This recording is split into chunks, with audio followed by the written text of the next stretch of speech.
जी अस्सलाम वालेकुम स्टूडेंट। उम्मीद करता हूँ खैरियत से होंगे। तो today the topic exercise 6.4 question number 1 we solve part 3 x cos x dx.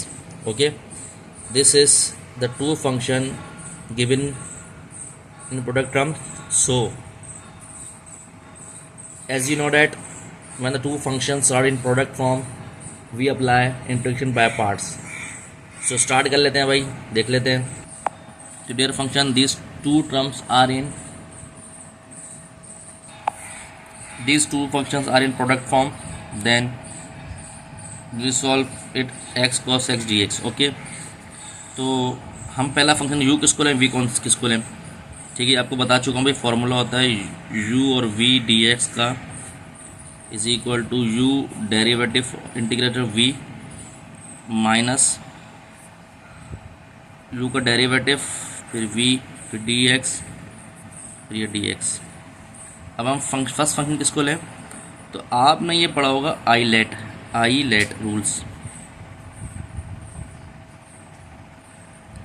First function हमेशा उसको लेंगे जो inverse logarithmic algebra trigonometry exponential. तो इसमें देखें एक अलजेब्रा है और एक ट्रिग्नोमेट्री है।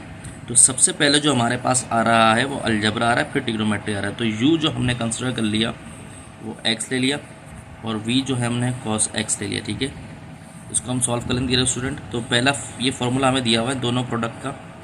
तो u लिखा है ऐसी derivative of v cos x minus u का डेरिवेटिव यानी कि ये 1 आ गया, या आप इस तरह भी लिख सकते हैं d/dx u। सही है, v मतलब इंटीग्रल का साइन cos x dx और ये होल में एंटायर dx। ठीक है स्टूडेंट, तो ऐसे ये लिखा। cos x का इंटीग्रल जो होता है हमें पता है sin x होता है, ये लिख लिया, माइनस इसका तो हो गया डेरिवेटिव 1। ठीक है, फिर इस पर अप्लाई कर देंगे तो ये हो गया cos x का डेरिवेटिव होता है sin x और ये dx। ठीक है भाई, तो ये हो गया x sin x। अब दोबारा ये 1 हट जाएगा तो ये इस तरह बन जाएगा sin x dx।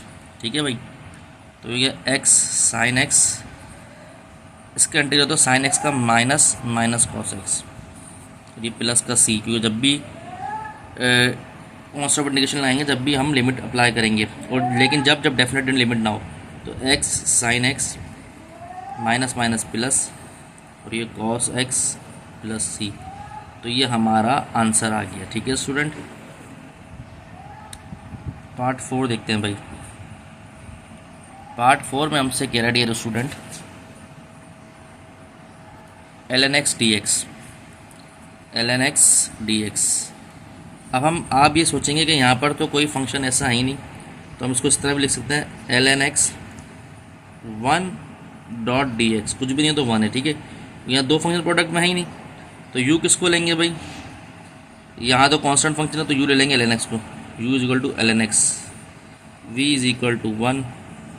ठीक है, तो फॉर्मूला अप्लाई करेंगे, पहला फंक्शन ऐसे छोड़ दो, u ऐसे छोड़ दो, इंटीग्रल कर दो v का, तो कुछ नहीं है तो dx ऐसे ही आ जाएगा, minus u d/dx ln x integral of 1 dx और ये पूरा dx। ठीक है भाई, तो डियर स्टूडेंट ln x ऐसे लिखा हुआ है, इसका डेरिवेटिव से इंटीग्रल करेंगे तो यहाँ पर x बचा सिर्फ।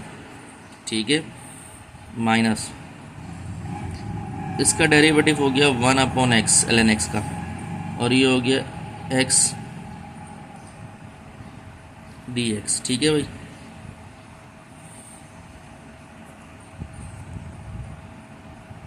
तो इसको मैं सकता हूँ x ln x। तो जो स्टूडेंट अगर मैं इसको काट दूँ तो यहाँ बचता है dx, 1 भी बचा dx बचा। ठीक है, तो इसको मैं इस तरह भी लिख सकता हूँ, इधर लिख रहा हूँ भाई x ln x, d से d इंटीग्रल का साइन कैंसिल, ये रिवर्स प्रोसेस है, तो ये माइनस, अच्छा माइनस हमें लिखना है माइनस x प्लस c। तो या तो ये छोड़ दो आंसर में, या तो फिर x कॉमन ले लो, यहाँ से बचा ln x माइनस 1 और प्लस c। तो ये स्टूडेंट हमारे पास इसका आंसर आ गया पार्ट 4 का। तो पार्ट 5 में हमसे कह रहा है भाई 5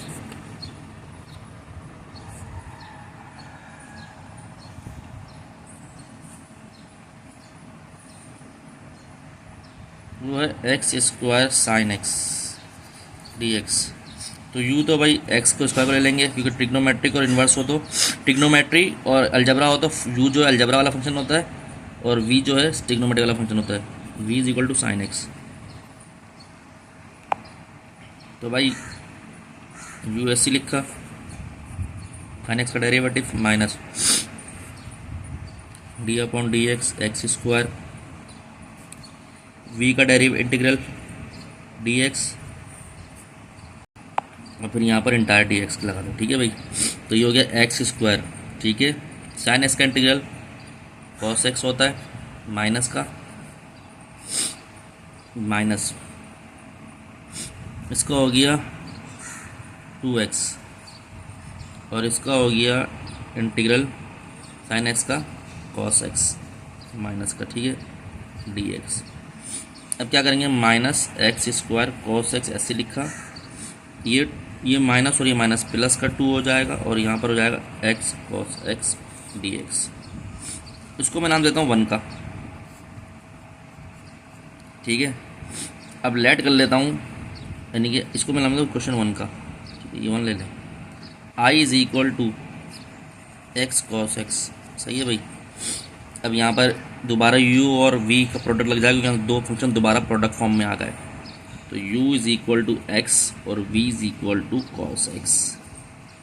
तो यहाँ पर करना क्या है भाई, पहला फंक्शन ऐसे लिख दिया, फिर इंटीग्रल ऑफ कॉस एक्स यानी कि दूसरा फंक्शन का minus derivative of first function, integral का sine derivative of first function और ये कॉस एक्स और sorry D X upon D x.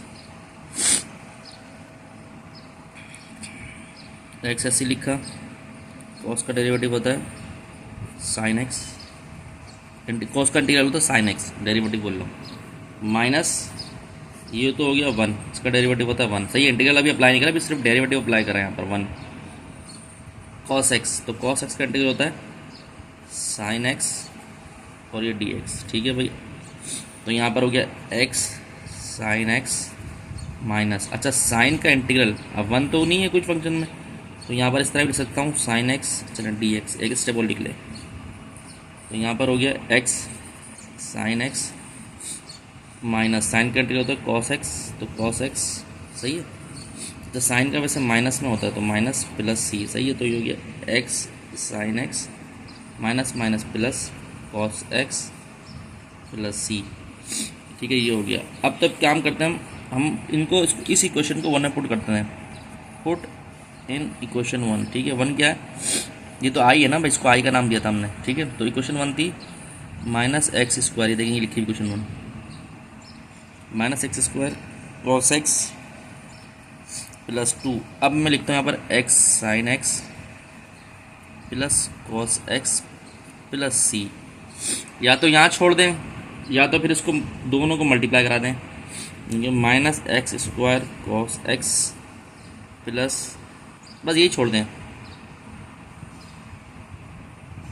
ठीक है, यही अभी देख रहे थे बुक में क्या आंसर है, तो स्टूडेंट बुक में मैंने चेक करा वो आंसर यही है, तो लेकिन तरतीब से लिखा है। तो पॉजिटिव पहले आया हुआ 2 X sine X plus cos X minus X square cos X plus C. तो ये हमारा स्टूडेंट आंसर हो गया। तो उम्मीद करता हूँ लेक्चर आपको समझ आएगा। तो अगर आपको हमारा चैनल अच्छा लगा लाइक और सब्सक्राइब करें, तो दोस्तों यार में शेयर करें, मज़ेदार वीडियो आपको मिलते रहेंगी। अपना ध्यान रखें। अस्सलाम वालेकुम।